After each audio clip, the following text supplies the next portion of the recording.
Welcome to Golden Girl, a space where we dive deep into health, healing, connection, and community.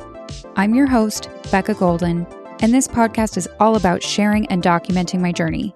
Each episode, we'll discuss topics like health and wellness, what I'm learning in therapy, work-life balance, relationships, community, and all the ways I strive for more aliveness and presence every day. Let's dive in. Now that I've recorded the entire episode of my health journey, we can start to dive into more detail, but I did want to clear up some things about the way that I'm planning to do the podcast. A huge part of my healing process involved me taking my health into my own hands and really discovering so much about my body that I didn't know I had the ability to affect. There were different lifestyle choices and behaviors that I had no idea were impacting my health as a whole. Obviously, I'm not a doctor. I don't have any medical qualifications.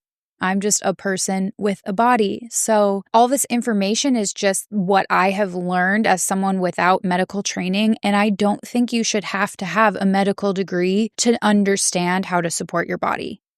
So for a lot of the episodes, I want to focus on the different things that I've learned about my body and how to support it. But a huge part of my health journey was also trauma therapy. I'm still going to trauma therapy. I get so much out of it.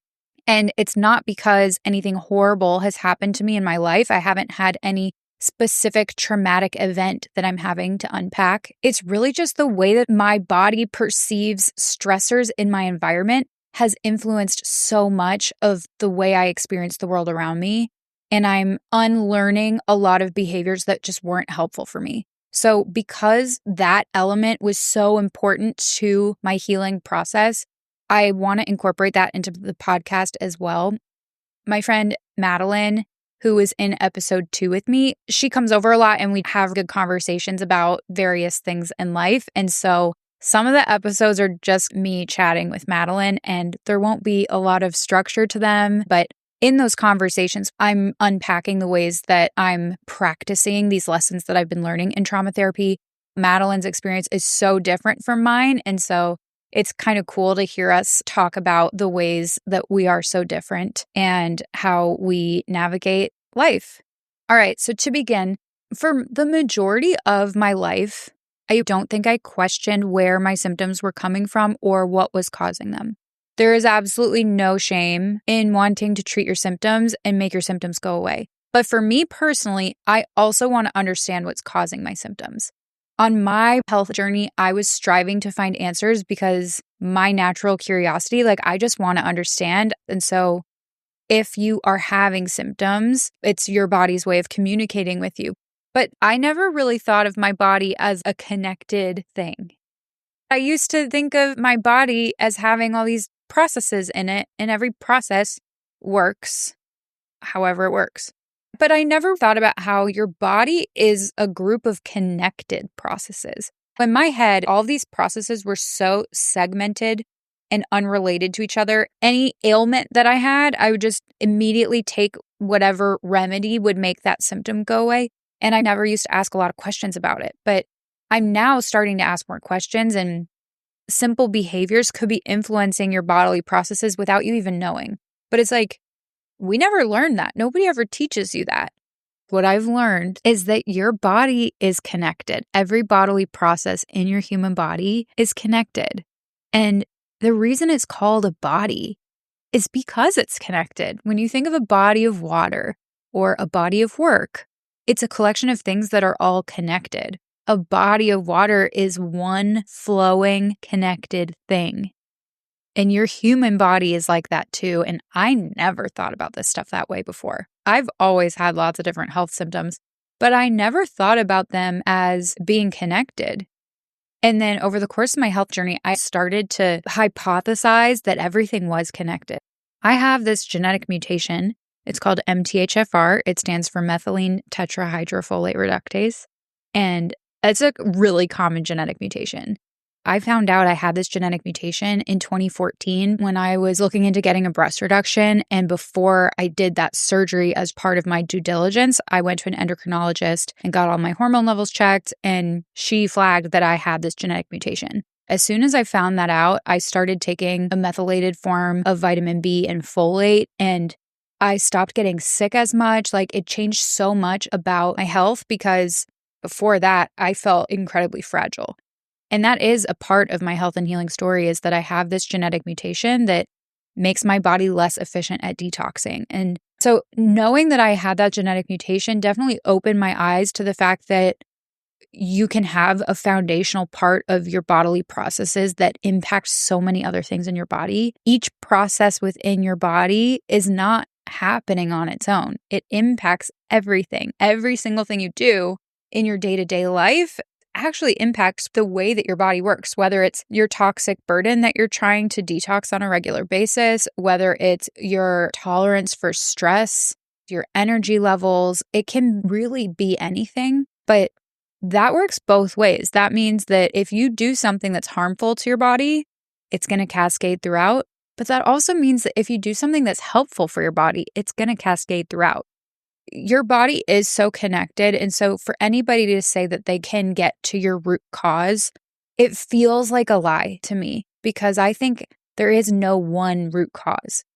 I was so desperate to decide what was the root cause. And, at first I was like, oh, it's my birth control is the problem. Then I thought it was trauma. Then I thought it was my hormones. Then I thought it was mold that was the problem. And I'm not here to say that any one of those things wasn't the problem. I think they were all contributing to the ultimate picture of my health. But I could not in good conscience say that mold was the root cause of my problems. There are so many foundational elements.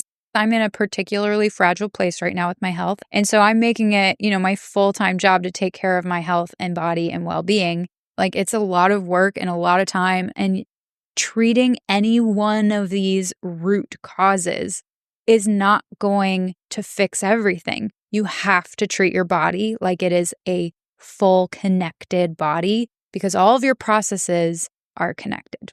So the last point that I wanted to make was about balance. I think a lot of people are striving for balance in their lives. And honestly, the idea of balance doesn't appeal to me, because I hate routine. I hate repetition. I hate anything that has to do with the mundane.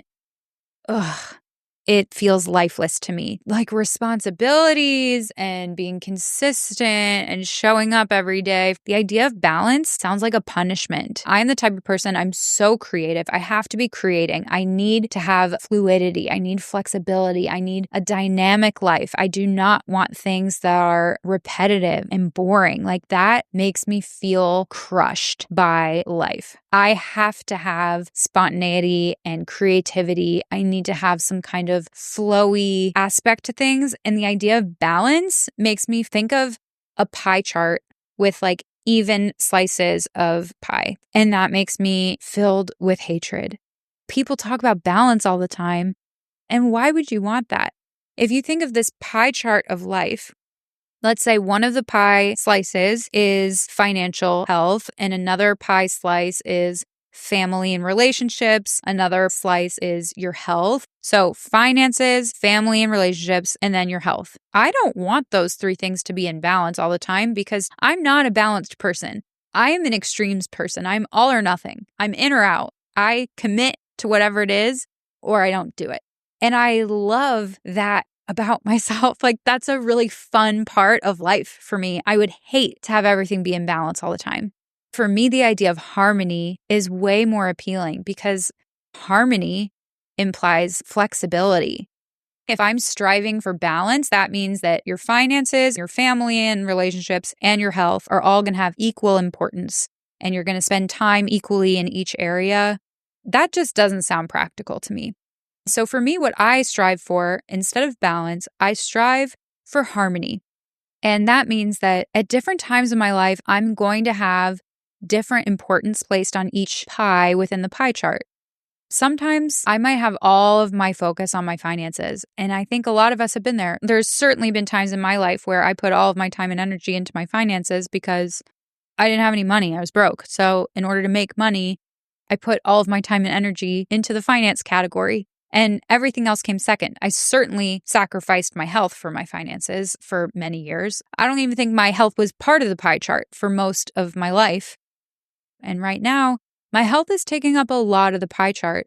And within that health category, I have creative goals. I have spiritual goals. Like there are things that I do for supporting my well-being. Like creativity is a huge part of my pie chart right now. And if I neglect that aspect of my pie chart, then all of my health goals are going to crumble. And right now, the way that I can support my well-being is by putting tons of focus on my health. I have limited energy, and I want to dedicate all of that energy to my health right now. So maybe that means my social life is not a huge priority, and maybe that means that work is a lot less of a priority than it used to be. But I want to have that kind of flexibility in my priorities. I don't want to strive for balance. What I want to strive for is flexibility to adapt to whatever demands my life has for me at the moment. So harmony means supporting each area of your life at the time that it makes sense to support that area and giving it the attention that it needs at that time so that you have the bandwidth, whether it's physical bandwidth, emotional, spiritual bandwidth, whatever it is, so that you have that bandwidth to show up in the other areas of your life. And over time, eventually, when I become more resilient, my creative endeavors are going to make me show up better in my other endeavors. So if this podcast continues to bring me so much healing and purpose, then maybe I'm going to show up as a better employee in my job at work. And maybe I'm going to show up as a better sister. Maybe I'll show up as a better friend, because the podcast is giving me this outlet of healing and creativity and purpose and connection with other people, which helps make me a better person. So I strive for harmony, which means that all the things that I spend my time on make me a more grounded and recharged person so that I can better show up in all the other areas of my life. So that's it for today's episode. I'm having so much fun with the podcast. And I hope you continue tuning in because I'm having a great time and it's been very healing for me. So make sure to like, subscribe, follow, share, do whatever it is that you want to do to show your support. I really appreciate you listening and continuing to be a part of my journey. I'll see you next time.